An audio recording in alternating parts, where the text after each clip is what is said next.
I served with the U.S. Army from August 2001 to January of 2004. I was actually in basic training when 9/11 happened. It was the first day of basic rifle marksmanship. I didn't quite believe the drill sergeants when they told us.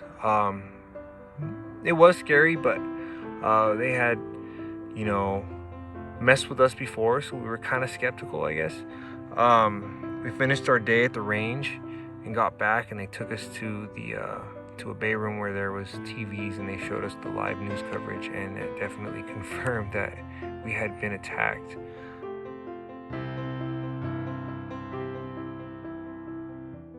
It was rough. It was emotionally taxing. We were stressed out anyway, and we thought for sure we were definitely going to war at that point.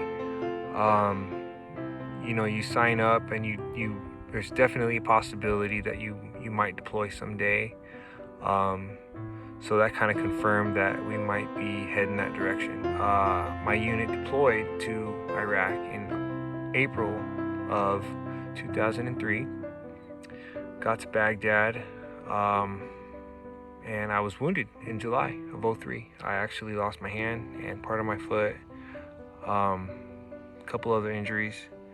Got sent home to Walter Reed Army Medical.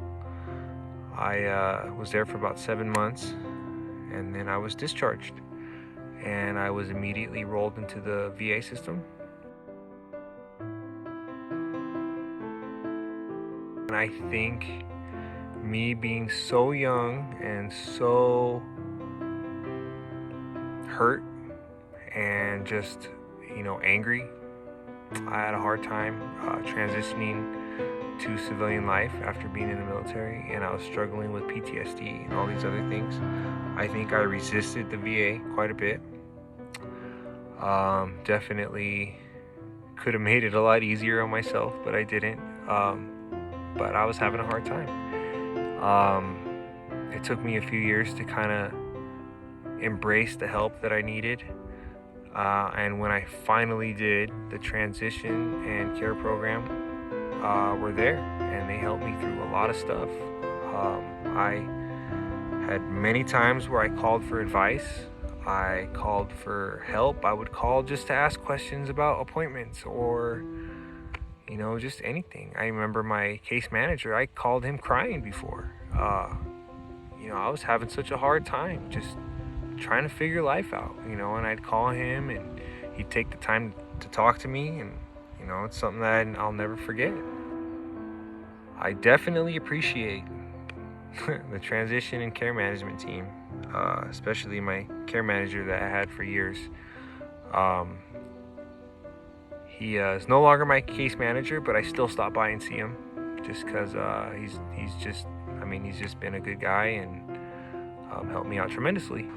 It's been a rough process for me, but having them to help me and having him to help me and point me in the right direction, as far as prosthetics, mental health, just general wellness in life, just life advice, has been awesome to have that as a resource. I think I could have started off a little easier on myself with the VA and stuff, but once I came around and kind of got my life together and wanted to actually help myself, the transition and care management team were there to help me, and I'm very grateful for that.